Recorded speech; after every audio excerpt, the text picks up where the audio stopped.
Y'all ready? Yep. Yes. I'm ready. I'm excited. I needed this.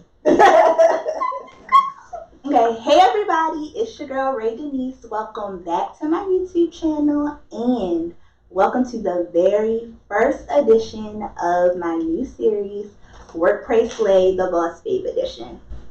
So this is very special to me. I'm surrounded by family. I have my cousin Cecily and my sister Courtney.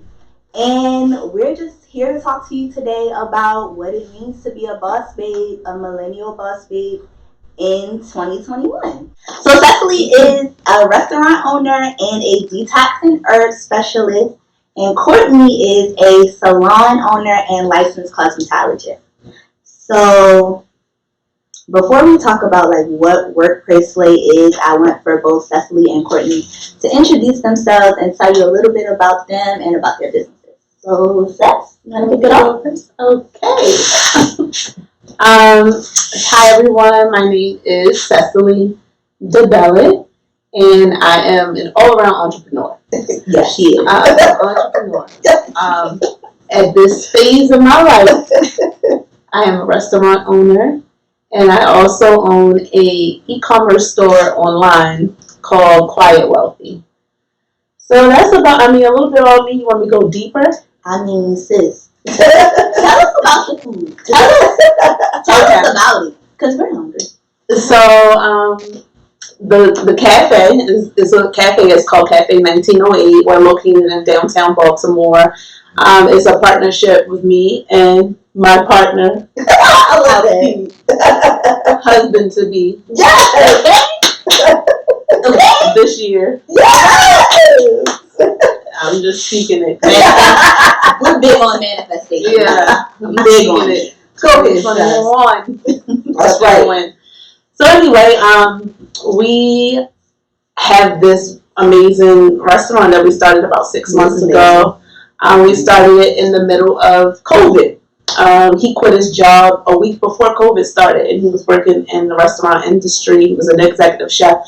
The whole time he was working there, I was like, I'm just entrepreneur. Like, so I'm like, we can do this, right? He like, I know. I'm like in his ear for 2 years, and then he quit. A week later, COVID hit, but it was like the fuel for us because it was like we had to stay in the house, but people needed to eat. Mm-hmm. So we would literally like cook in the house, load up the car with a witness. Yep. We would go around to all of the salons. We would send out mass text messages to family and friends, and we did it for months. And in the process of it, we were like, I was keeping my eyes open for potential like opportunities to open up a space. And I found one, and then we moved in July. In 6 months, so much has happened. We were on the news a few weeks ago. Channel 2 came in.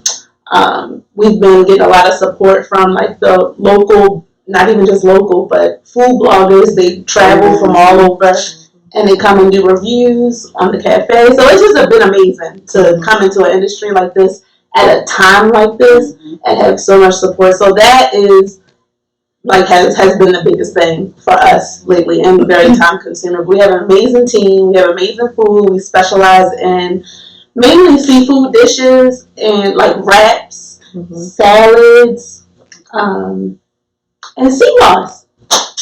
And can you please just I'm sorry. No. This honey and this sea moss and this what is it? Biotin mineral 1, 2, 3, 4. I have never in my life ever met a person like Tessie. That's my little cousin, yes. But I have never that a go-getter grinder, Seriously. make up stuff, come up with it, and it prospers. I've never in my life met But let's that. talk about like the consistency of the brand Yeah. evolution. Let's tell you. Let's talk about how she started with like Waist body trainers? shapers. Okay. Okay. So I told y'all about where I am now. So that's important. But let's go back. Let's go back. The wanting. So I started my first company in 2015. It was called Healthy Moguls. And I specialized in shapewear. And I had some health products, but the main focus was shapewear, the waist trainers and body shaping and reshaping. And it went really well. I think one of my gifts is the ability to project like business trends, because I hopped on that. That was a trendy situation. And I had kiosks in the mall. I was at Mondawmin Mall, Towson Mall, Arundel Mills is where I would thrive the most. And I even ventured out and went to, what's that mall called? And it's in Virginia. Not Tyson. It's not Tyson's. I can't think of what that mall is called, but it's a really big mall. Pentagon I Mall. didn't know that. So I went to Pentagon Mall for a while, and it was really good. It was fun. I began to build like my audience, my list of people that I still connect with today that still look to me for these types of products. But I felt like my time expired there. And the reason why I said the ability to project certain things, like I could just tell that the mall was declining. Wow. I could tell that the mall was going to go down. So what I did was I sold that business to another lady in the mall. She had some other type of kiosk where she did some other type of service. And when I told her I was ready to get out of it, she actually bought the concept from me. Wow. Okay. So that was like, for me, that was a major accomplishment, because I started a brand, I built it up, and I sold it. Yes. And that I think it should be everyone's goal, is to build something up and then be able to exit from it. So I did it. I did it at the right time, because I could only imagine being in the mall Right now. right now or all last year. Yeah. I know so many people just suffered tremendously. Their businesses closed, or they, are just trying to keep their head above water. But luckily, I got out in 2018. So I could just tell something was happening, and I needed to get out, and I wanted to focus more on health. And I think that shapewear is a great industry, but I think sometimes people would look at it as a way to like an illusion to make themselves look a certain way, instead of really like a going crutch. as a crutch.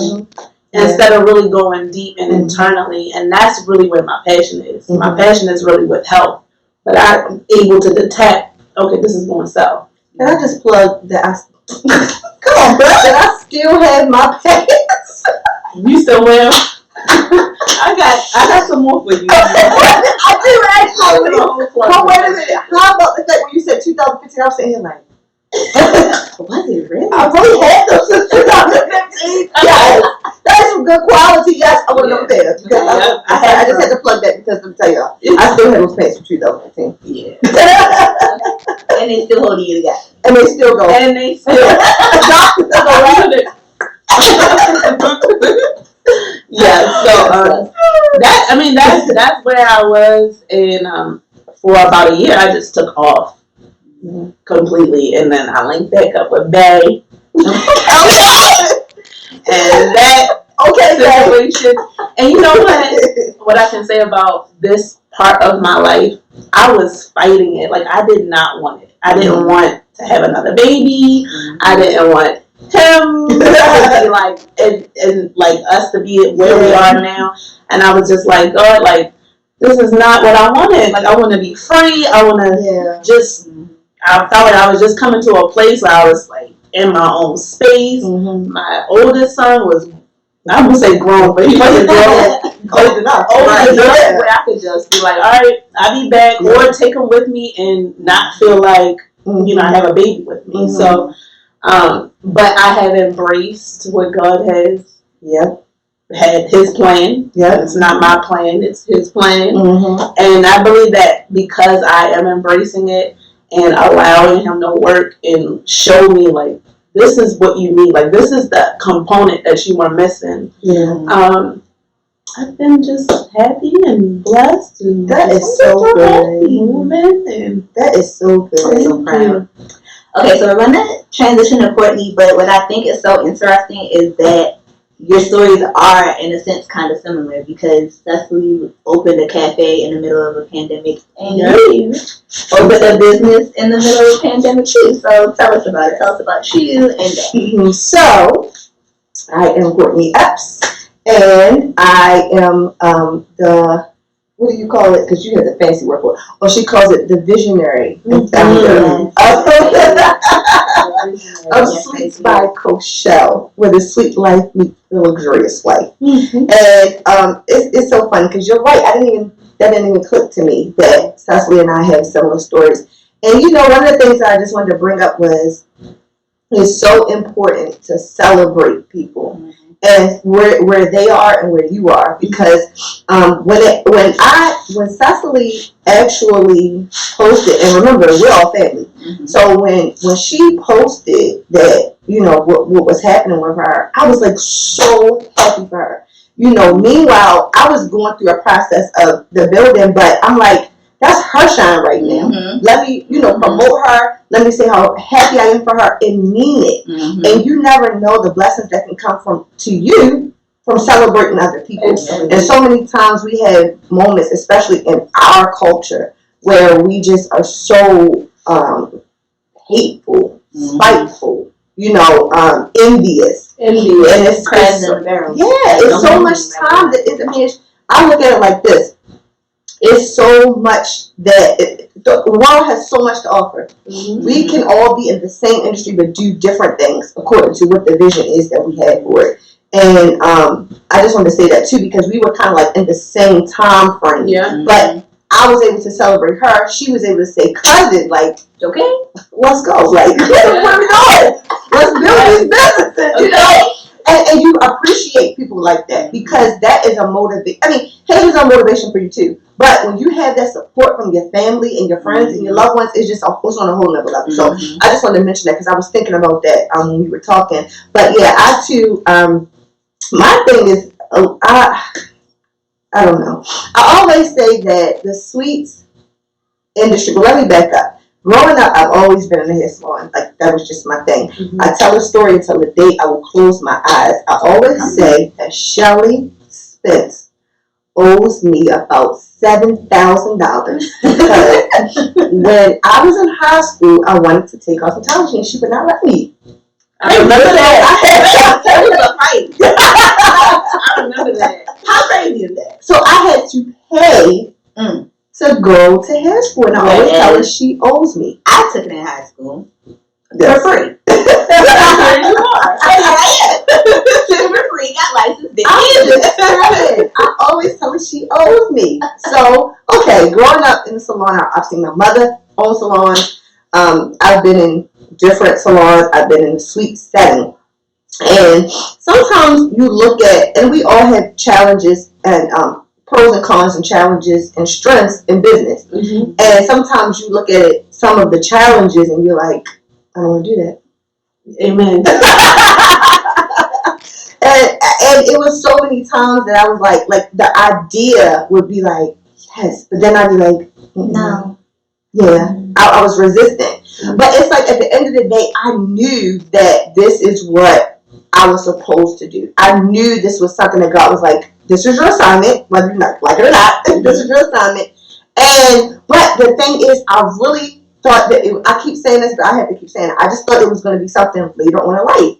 I didn't think in me being having my own little small business, independent business. I'm self-employed. You know, I'm a sole proprietor. I thought that would be the base for a long time to come. You know, I'm doing that, mother, wife, you know, all of those responsibilities. So I thought that this would be in my retirement years. I thought, okay, when you're getting a little tired, you're tired of being behind a chair, this is something that you can do.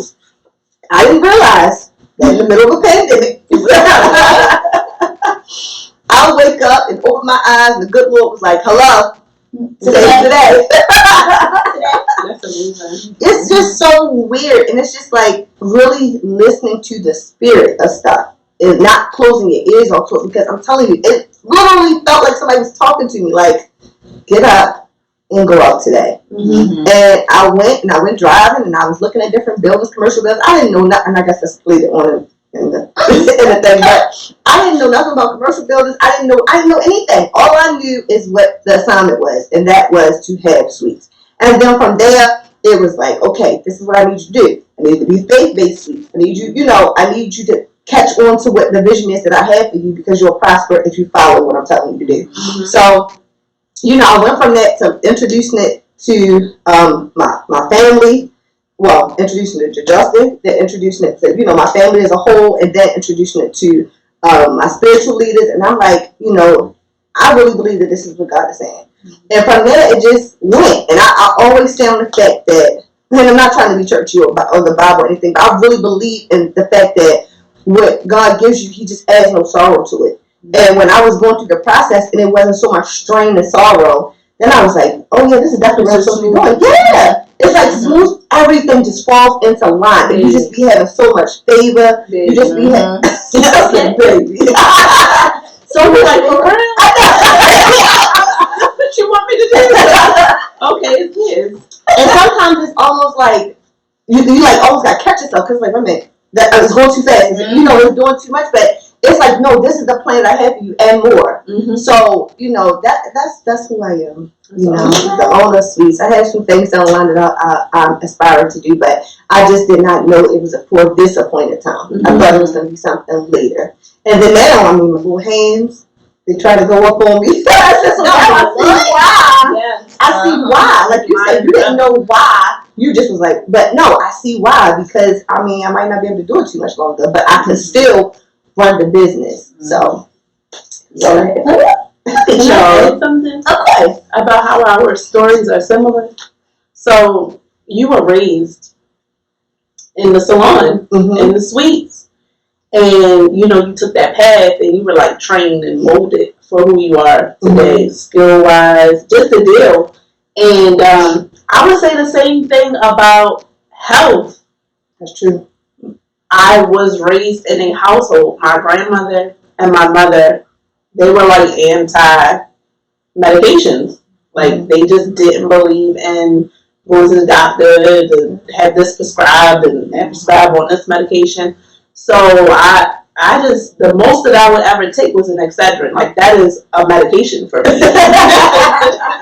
So, sometimes you will venture away from what you're being trained up to do, and that's what I felt like I had been doing for so many years. But it worked for me because I gained so many skills from trying this industry, that industry, and then but it all brought me back to health, and that's something that has been instilled in me since I was young. Just think about how Alicia used to make us drive around with gallons of water and drink it. Who is 5 and 6 and drink gallons of water? Drink water. Listen, my head hurt. Drink water. I can't move my arms. Get some water. Drink some water. She was really like that though. Yeah, she was like that. So it's just an aha. I love it.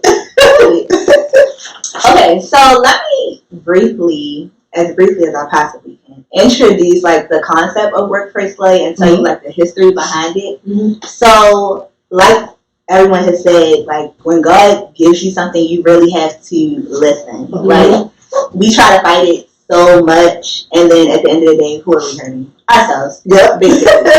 So for me, workplace-lay came about in 2016. Mm-hmm. Like when I did it, I wanted it to be a conference. Like I woke up and God was like, "Oh, do a conference."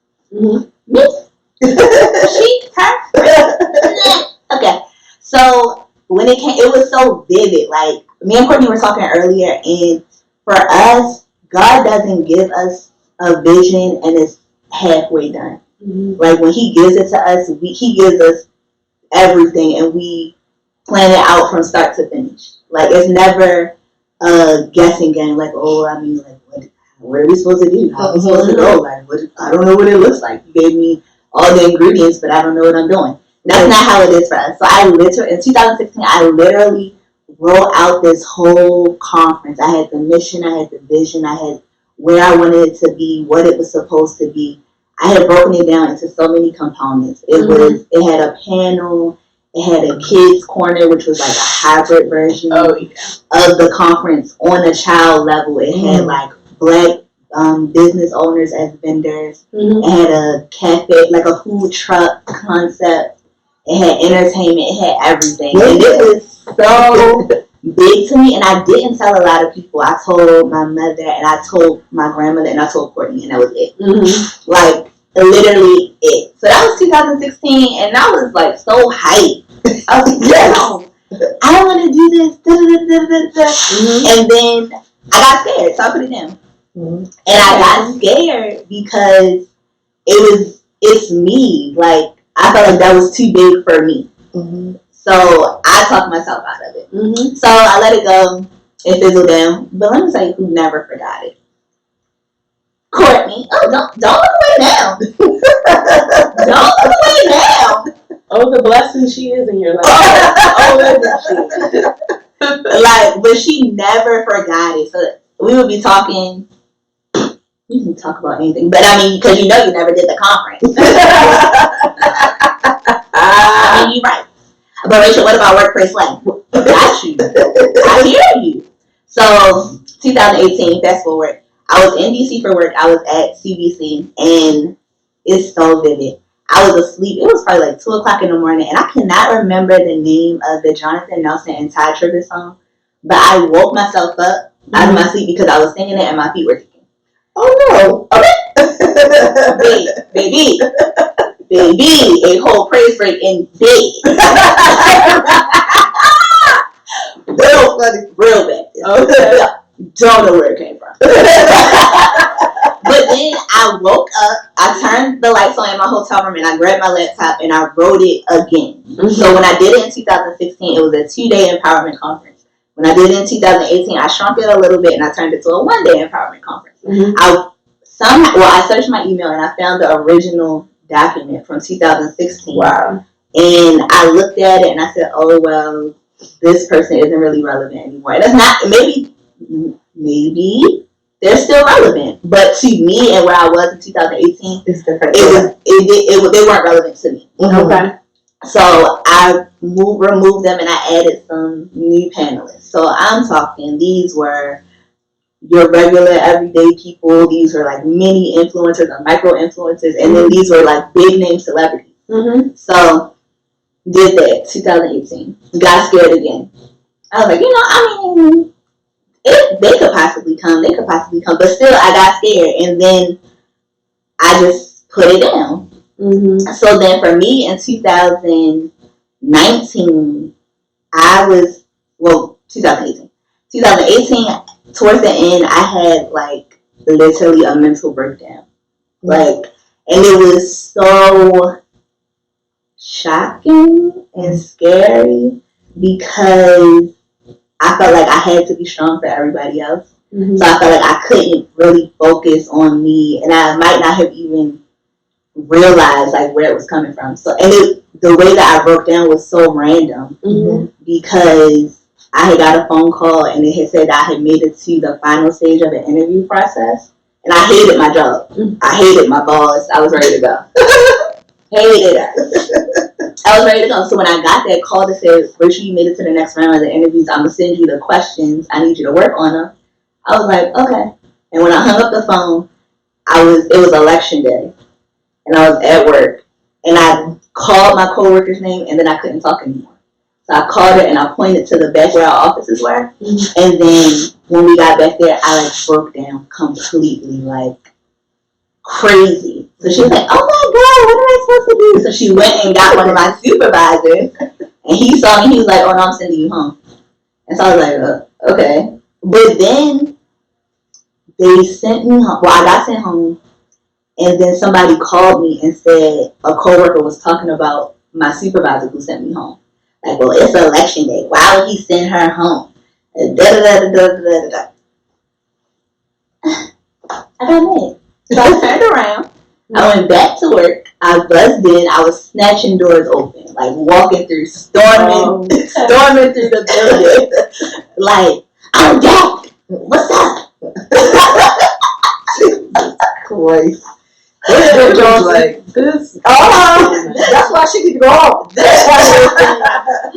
then the HR director was like, "Oh no, HR sending you home now." So it's like you're still gonna get paid, but go home because this ain't even you. So then that was in November of 2018. In December of 2018, December 29th, I wrote out what I wanted to do in 2019, and I was very focused when I did it. And I was writing stuff that to me could have been too big, but I wasn't afraid. In that moment, I wasn't afraid to take a leap. So the last thing I wrote down was that I wanted to be gone from my 9 to 5 by the end of 2019. So January 2019, they did a reduction in force.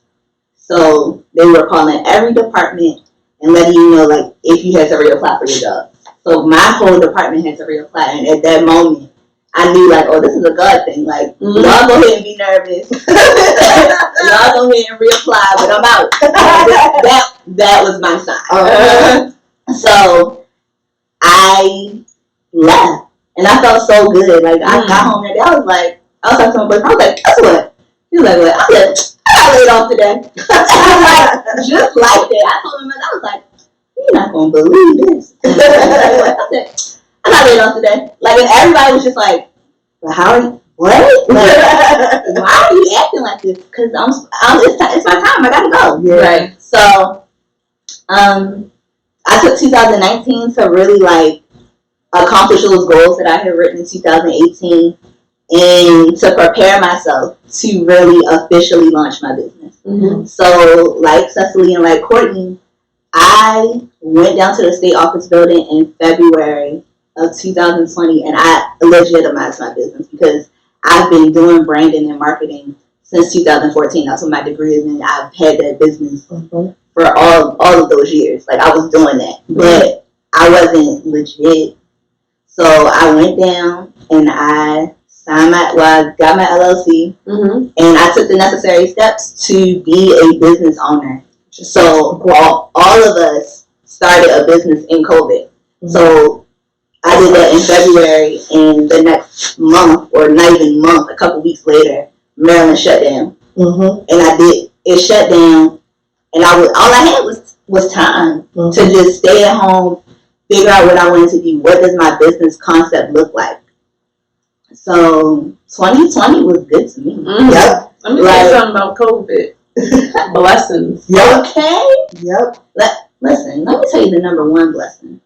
I had been so close to people who got COVID in 2020, like, can touch you. That close to you.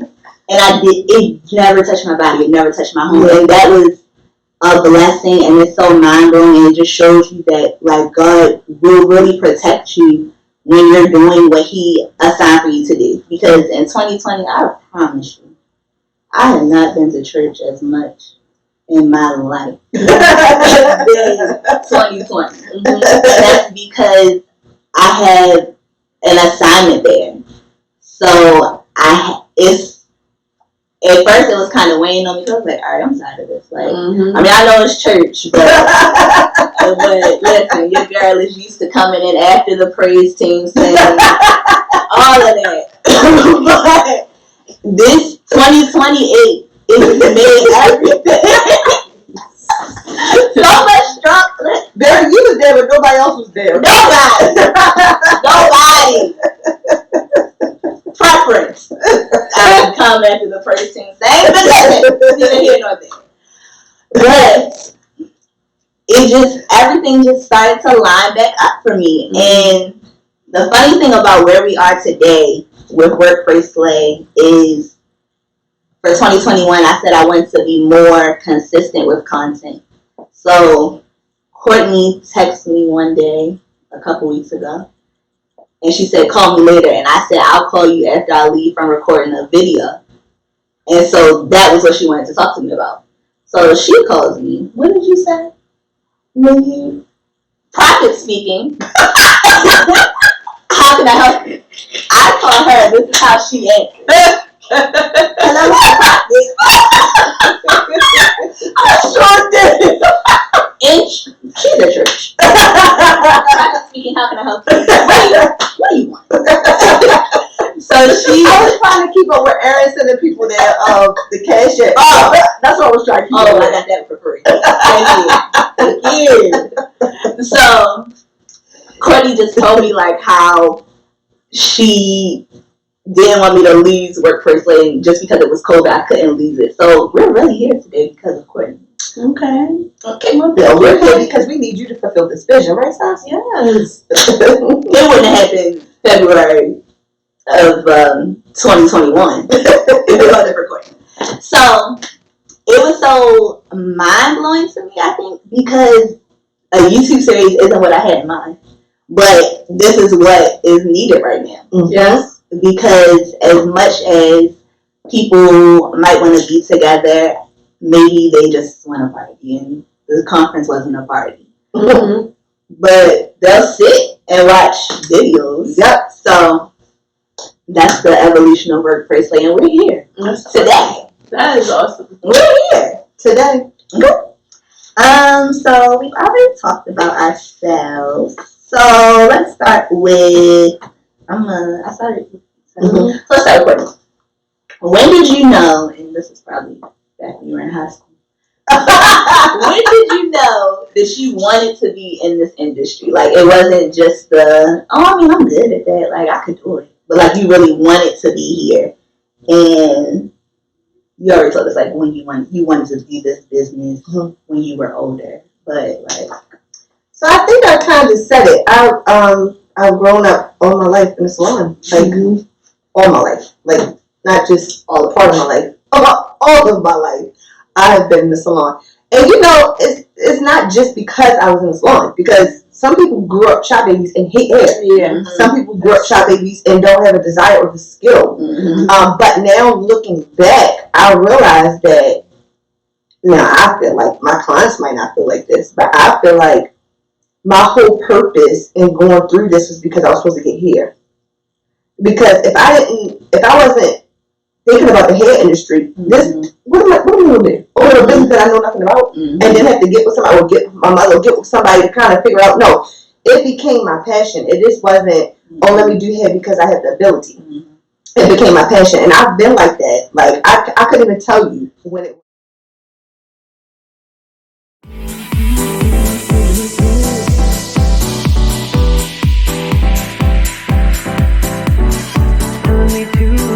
Taking a chance.